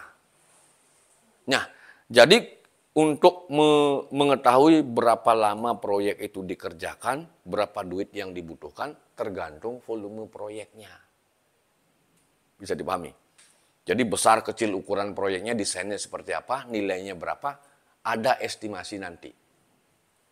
Jadi kalau kita melihat praktek di lapangan, bisa dicermati juga dengan melihat siapa pemilik proyek. Kalau pemilik proyek pemerintah desa, tidak mungkin besar proyeknya. Dapat duit dari mana dia? Ya? Kemudian kalau dia kabupaten kota, bisa besar. Tapi kalau mengandalkan APBD-nya, tidak mungkin besar-besar amat. Provinsi, masih lebih besar daripada kabupaten kota. Tapi itu pun tergantung volumenya. Bisa dimengerti? Jadi jawabannya fleksibel itu, tergantung volume dan gini. Jadi secara umum kalau kita lihat praktek di lapangan, kalau desa itu ada nggak proyek multi-years? Nah, ada jarang. Mau bangun apa sih dia proyek multi-years? Mau bangun istana. Tapi jangan salah loh, ada ya. Ada loh, satu desa di Jawa itu, mimpi kepala desanya bagus. Anda pernah baca nggak? Pernah nonton nggak? Kalau nggak salah di Jawa Tengah apa Jawa Timur. Saya bilang itu gagasan yang bagus juga. Ya, Kalau dikaitkan dengan manajemen proyek pembangunan untuk membuat perputaran uang di desanya. Jadi desa itu rasanya di Jawa Tengah apa Jawa Timur, saya lupa detailnya. Jadi begitu dia terpilih sebagai kepala desa, dia punya mimpi kantor kepala desanya itu seperti istana negara. Search di Google. Ada itu. Ya, dia buat miniatur itu. Ya menarik juga. Tapi yang paling penting kalau kita menggunakan asesmen pendekatan manajemen proyek pembangunan, ada uang muter di desa. Biar tidak monoton uangnya, pakai rabat beton, buat papan nama jalan, kan gitu ya. Desa kan biasanya gitu. Ya Pak ya? Siapa yang tinggal di desa di Bali? Yang tinggal di desa, tidak di kota Denpasar. Hah? Apa proyek sering dibuat? Papan nama jalan, rabat beton. Iya kan? Lagi satu kalau di Bali nih, saya sering kritisi itu. Patung ya. Di Badung ini kan uangnya banyak dia, desanya itu. Itu yang saya lihat di jalan. Yang paling sering itu patung. Apa korelasi patung dengan kesejahteraan masyarakat desa? Paling yang menikmati yang mengambil proyek patung itu aja, ya enggak? Itu perlu yang muda-muda ini, jangan dibiarkan terus begitu mereka itu. Masa desa cuman bisanya bikin patung, terus bikin papan nama jalan. Jangan sampai nanti misalnya, ini terutama yang Badung ini, karena uangnya tiap tahun besar dia. Ada kasus saya nggak mau sebut di daerah Jawa itu, waktu saya masih studi di Jawa. Waktu itu desanya dapat tahun 2008-an itu, desanya dapat uang 1 miliar. Tahun 2008 loh. Berapa tahun yang lalu itu? Berapa tahun yang lalu? Setelah saya cross check kemarin beberapa waktu lalu karena ketemu orang daerah sana, ternyata tahun ini kelurahan lah sebut namanya. Ternyata kelurahan itu sekarang sudah mengelola hampir 12 miliar. Nggak boleh sebut namanya, karena itu proyek yang nggak benar itu. Jadi waktu saya in the cost di situ, kebetulan yang cost itu saya punya tuan rumah, ketua RW. Jadi di kawasan saya tinggal itu, nggak boleh sebut tempatnya ya. Di depan kos saya itu sudah ada tempat sampah yang betonnya sebelumnya warna merah. Jadi setiap rumah tangga dibuatkan beton tempat sampah. Beton tempat sampah, bukan tong sampah. Ngerti nggak? Beton tong sampah. Tapi catnya merah waktu itu. Beberapa waktu berikutnya, sebelumnya saya tidak tergelitik. Saya tergelitik itu waktu gerbang masuk kawasan kos itu dibongkar. Itu loh. Jadi masuk kawasan kos saya itu harus melewati gerbang yang kecilan lagi sedikit dari ini, kayu ini. Ya kurang lebih segini betonnya, beton. Di antara dua beton itu ada tulisan lingkungannya, pakai besi. Jadi ketika tong sampah dibongkar, saya belum berpikir. Ketika saya lihat gapura dibongkar, kemudian gantinya gapura itu bukan beton lagi. Besi dipakai ganti. Besi. Jadi beton itu diganti pakai dibongkar, betonnya diganti pakai besi. Jadi pikiran saya berpikir begini. Kemudian tempat sampah di depan kos itu tidak dibongkar. Tapi kulitnya dikuliti semennya, ngerti nggak? Kan pakai bata itu. Semennya dikerok. Ngerti? Plesterannya dikerok, diplester lagi yang tadinya warna merah diganti warna biru. Tuh. Saya kira, wah ini apa kerjaannya ini? Saya tanya tuan rumah pas bayar kos. Kan dulu belum ada transfer bayar kos. Pak, itu proyek apa Pak? Sudah semua dibangun, uang tiap tahun datang ya harus jalan proyek itu katanya. Oh jadi untuk uang cair dibuat on itu? Iya kan. Termasuk beton di depan? Iya. Yang paling saya sayangkan gerbang yang beton itu dihajar habis, diganti cuman pakai besi. Besinya itu pipa yang segini tapi 4 gitu. Kan kacau itu. Beton itu bisa bertahan 20 tahun ke depan kan, ya nggak? Paling-paling tinggal kalau dia karatan besinya tinggal diganti besi aja. Nah ini besi gantinya.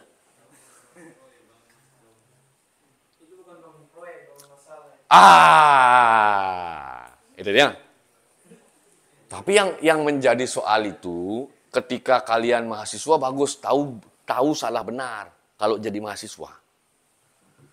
Yang saya ngeri itu ketika kalian jadi pejabat.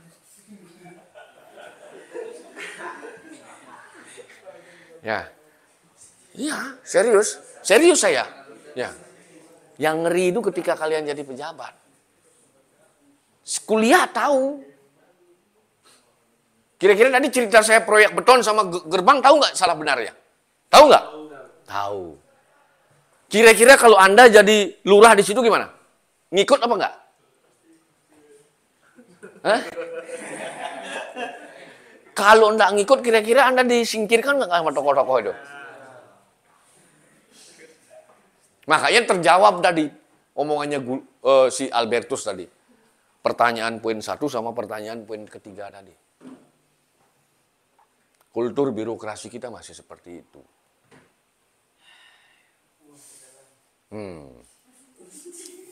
Ya, kita lanjut ya. Masih berapa lama Pak Gede? Nggak apa-apa. Oh, oke. Kemudian tahap perencanaan biaya proyek. Ya. Ada komponen biaya total proyek terdiri dari, ada 2 dia. Ya. Biaya langsung merupakan biaya tetap selama proyek berlangsung, terdiri atas, tolong dicermati, biaya tenaga kerja, material, dan peralatan. Ya.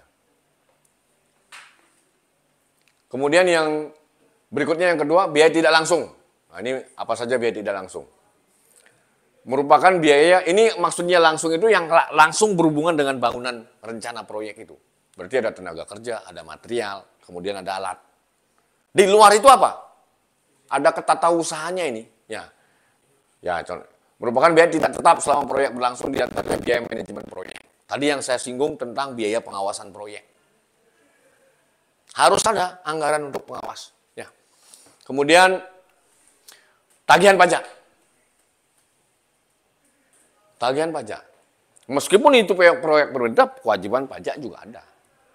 Ya. Termasuk di dalamnya proyek ini ada nanti pajak-pajak pegawai atau pekerja yang ikut di proyek. Kemudian biaya perizinan. Semua harus ada izin. Bahkan sebenarnya kalau proyek pemerintah dia harus kasih contoh. AMDAL punya, KLHS ada. Cuman kira-kira fakta di lapangan bagaimana? Justru proyek pemerintah itu harus ngasih contoh yang benar kepada publik. AMDAL, apalagi proyek besar. AMDAL harus analisa mengenai dampak lingkungan. KLHS harus. SLF PBG harus. Lokasi proyek.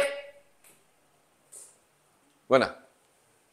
Harus sesuai dengan tata ruang. Jangan dipaksa. Kalau jalur hijau memang tidak bisa, jangan. Harusnya pejabat publik konsisten dengan regulasi yang dia buat sendiri. Karena ada, saya tidak mau sebut lagi. Ada kasus. Dia kepala daerah, ada proyek investasi masuk, si investornya mau di jalur hijau, dia sendiri yang menyetujui. Justru anak buahnya tidak setuju, anak buahnya disikat. Silakan aja searching di Google itu. Ada itu. Dan fenomena itu banyak terjadi. Gitu loh. Makanya rencana detail tata ruang wilayah, jalur hijau, itu sebenarnya esensinya itu untuk keberlanjutan kita hidup. Ada aturannya. Di kota Denpasar misalnya, kalau kita ambil contoh. Berapa aturan ada kawasan hijau kota? Nggak boleh itu ditabrak. Saya nggak mau sebut lagi. Di Jawa ini. Sudah jelas areal itu kawasan hijau kota. Ditabrak. Kepala daerahnya nabrak. Kasus. Nggak boleh sebut daerahnya itu. Justru dia yang ngasih investor itu. Kita nggak tahu di belakang layar bagaimana hitung-hitungannya. Mohon maaf.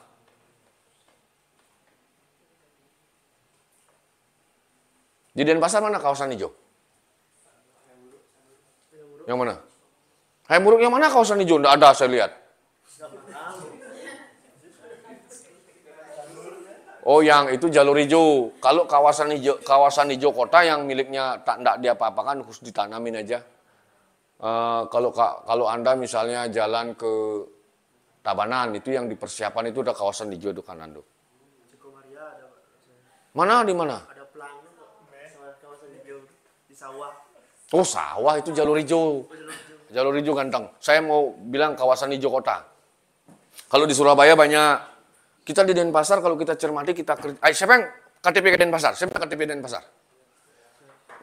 Saya lihat enggak punya kita kawasan hijau kota itu. Nggak ada. Mana coba di Denpasar kawasan hijau kota? Yang di tengah kota hijau. Enggak, itu lapangan itu. Enggak ada kita punya. Mana coba? Masuk wilayah kota Denpasar nggak dia? Yang di mana itu? Di Kuyangan. Sebelah mana itu? Nggak pernah lihat saya. Masuk ke Setro dia Pak. Artinya di masuk kawasan kota Denpasar, dia di pinggir jalan besar nggak? Oh, pinggir jalan tapi isi pasar dikit. Oh, berarti yang untuk di tengah senternya ini nggak ada ya? Sekitar wali kota nggak ada saya lihat. Puputan yang di patung catur muka itu. Lapangan itu. Bukan kawasan gini ya. Lapangan itu namanya ya. Nggak punya berarti kita. Kota-kota yang lain punya kok. Yang paling banyak punya. Kota ini kita bicara kota. Karena kabupaten beda dengan kota. Kota itu pasti urban. Ya. Urban ini yang persoalannya nanti semakin paling rumit persoalan di wilayah urban itu. Sampah, apalagi air bersih, ya. Jangan sampai seperti kasus Perancis nanti. Anda pernah baca nggak itu? Nggak pernah lagi baca. Warga Perancis itu takut sama kucing. Musuhnya kucing apa? Tikus. Ya. Di Denpasar sudah mulai juga itu. Karena ya itu bahaya itu kesehatan manusia. Karena tikus di Denpasar sudah tidak takut sama kucing lagi. Iya, hampir sama besarnya dia. Iya. Oh iya, ini masuk Denpasar ini. Di fakultas pasti besar-besar. Subur dia Pak. Iya, ngeri loh. Saya pernah lihat dengan mata kepala sendiri, anak kecil bermain di Denpasar ini. Anak kecil itu berdua, ada adiknya lebih kecil lagi. Saya pikir itu tikus itu takut sama manusia. Ternyata enggak direken manusianya itu. Iya, kita lanjut ya. Kemudian yang belum saya singgung tadi masalah perizinan ya. Pemerintah harus kasih contoh kalau punya proyek. Asuransi penting. Seperti kasus yang saya katakan tadi, proyek yang di Sanur itu, jebol itu, ya astungkare lah orang Bali bilang. Kalau ada asuransinya kan diganti rugi dia. Kalau enggak repot itu. Dia harus mengeluarkan uang tambahan si rekanan itu. Kalau misalnya hasil pemeriksaannya ternyata dia melanggar SPMK-nya itu, kontraknya itu, bisa ganti rugi dia. Tuh. Belum penyerahan hasil pekerjaan itu. Ya. Nah, ini biaya asuransi. Kemudian administrasi. Nah, PR terbesar kita secara state negara berkaitan dengan yang saya ceritakan tadi, perencanaan proyek, daftarkan ke WLP, memonitor proyek, mulai dari buat kontrak kerja, monitor proyek, sampai evaluasi proyek.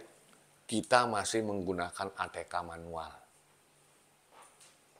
PR besar kita itu di sana. Karena peradaban virtual sekarang, kalau bicara konseptual, sudah paperless.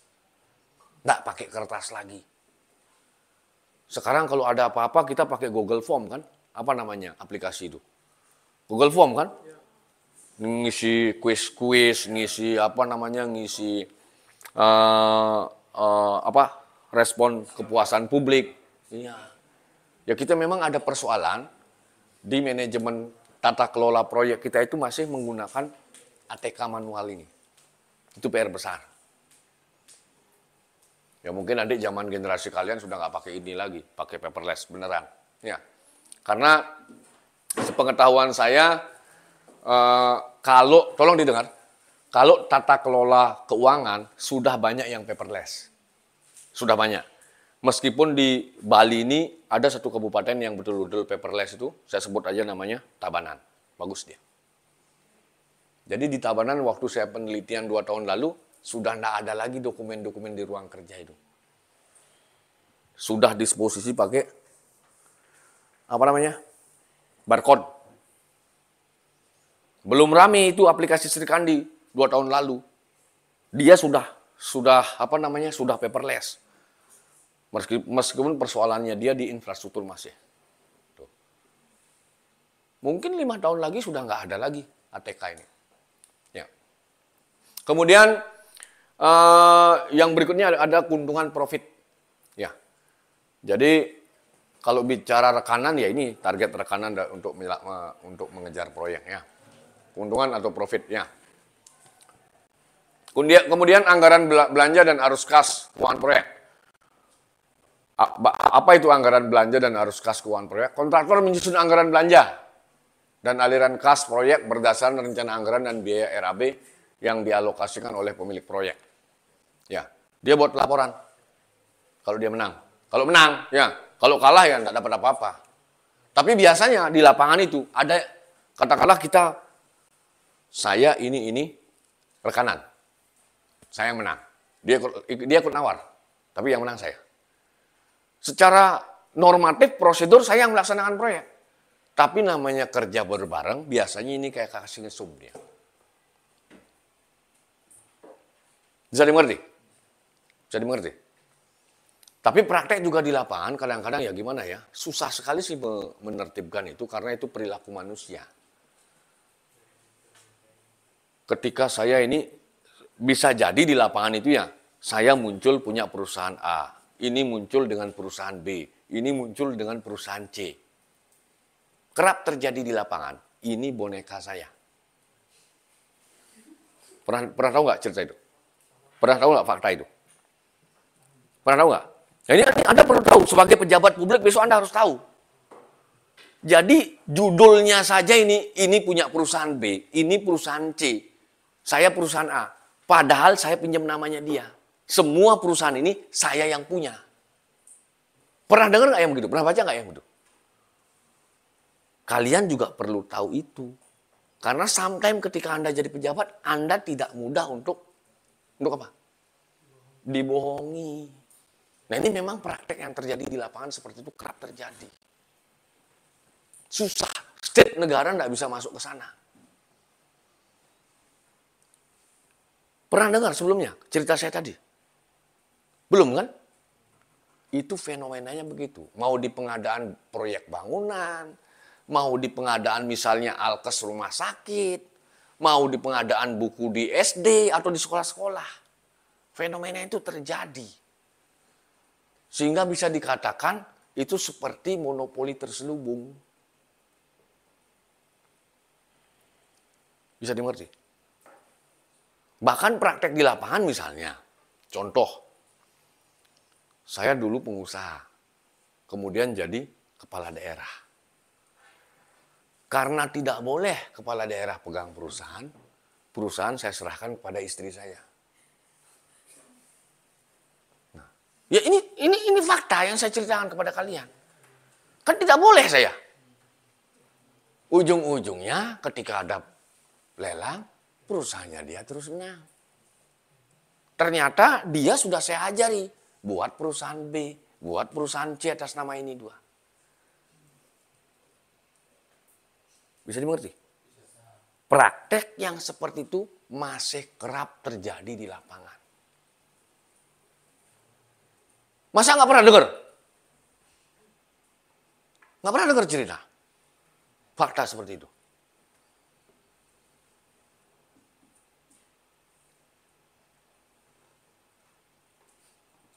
Wah, mengerikan.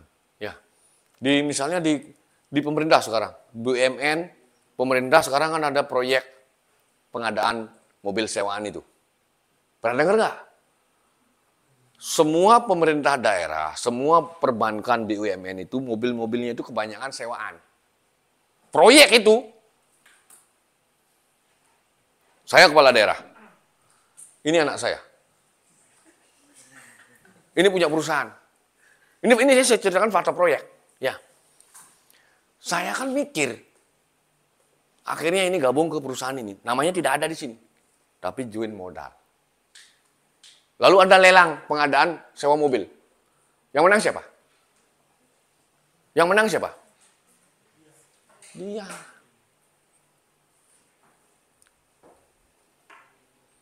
Cobalah skripsi kalian ambil salah satu model-model yang baru gitu. Belum ada saya baca skripsi begitu.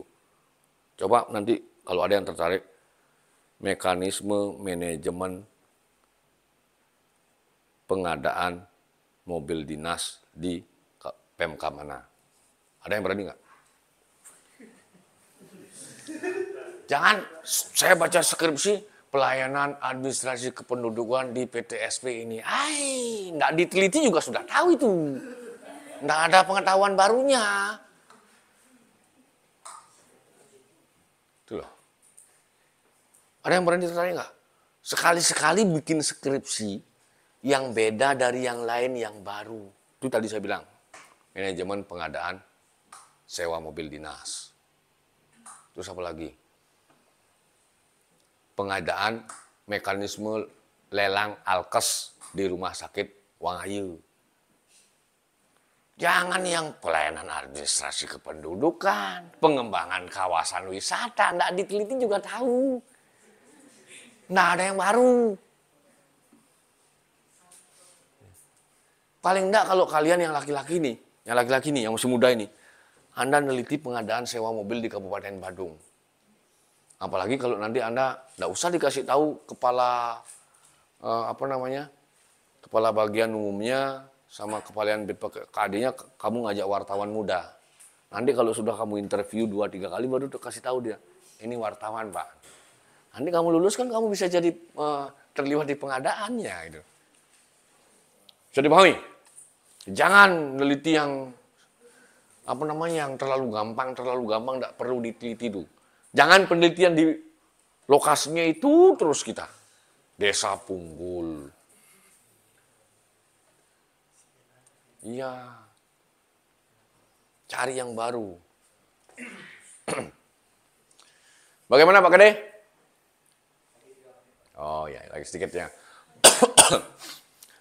Kemudian yang berikutnya, kontraktor atas dasar tersebut mengkaji ulang nilainya secara cermat. Nah ini kontraktor harus cermat. Cuman mekanisme lelang sekarang kan tidak seperti yang saya sampaikan konseptualnya tadi itu loh. Harusnya kalau lelang itu yang mendekati nilai real. Mau dia dekat di atas, mau dia dekat di bawah. Yang penting jaraknya paling dekat. Tujuannya apa? Tujuannya untuk menghindari manipulasi atau penyunatan volume proyek. Pemotongan volume proyek. Kalau mekanisme sekarang kan yang paling murah menang. Keliru itu. Makanya banyak proyek acak-adul sekarang. Yuk, yang kemarin yang mungkin hampir seluruh rakyat Indonesia tahu itu kasus pengaspalan jalan di Lampung itu. Nonton nggak kalian? Nggak lagi. Keterlaluan kalau nggak nonton itu. Itu anak kecil SD aja tahu kasus itu. Itu kan berseri itu ceritanya. Sudah diaspal, Pak Presiden datang sama menteri dari Lampung, Zulhas kan dari Lampung itu. Nggak sampai hitungan minggu langsung diaspal. Parahnya lagi setelah diaspal dicongkel lagi sama orang sana, kacau lagi itu barang. Tapi kalau kasus di Indonesia, kalau orang Jawa, orang Bali sama ya, orang NTT mungkin sama. Paling ributnya 1 bulan 7 hari, setelah itu hilang menguap. Nah, di Indonesia itu umumnya begitu ya, ribut dia 1 bulan, 7 hari sudah itu hilang. Hilang nggak kasus aspal Lampung? Hilang. 1 bulan 7 hari. Ada lagi pertanyaan? Jadi kontraktor harus pinter ngitung. Kalau nggak pinter ngitung, jebol.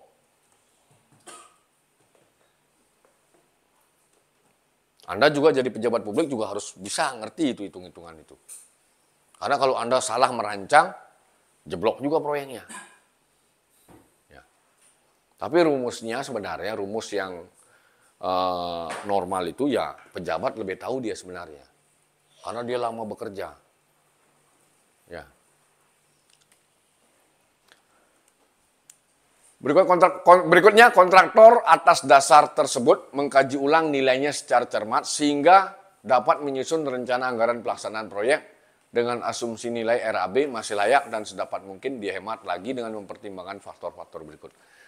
Poin penting di sini sebenarnya standar harga. Standar harga disesuaikan dengan volume pekerjaan.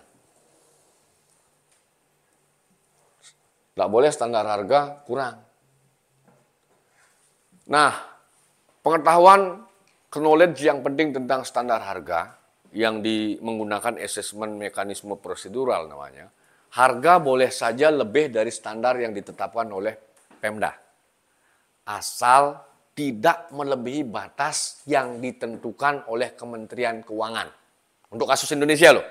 Jadi ketika kita menyusun proyek, boleh harganya lebih dari standar yang ada di kabupaten kota.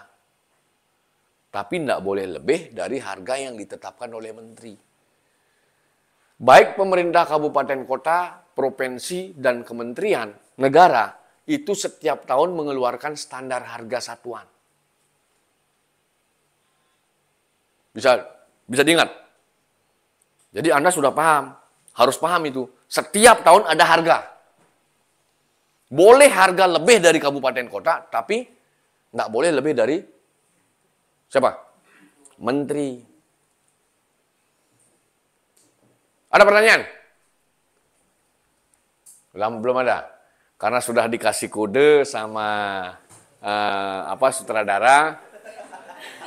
Baik, kalau tidak ada pertanyaan mahasiswa, saya mengucapkan terima kasih. Sebelum saya tutup, kita tutup dengan menyampaikan salam Pramesanti. Om Santi Santi Santi Santi Om. Assalamualaikum warahmatullahi wabarakatuh.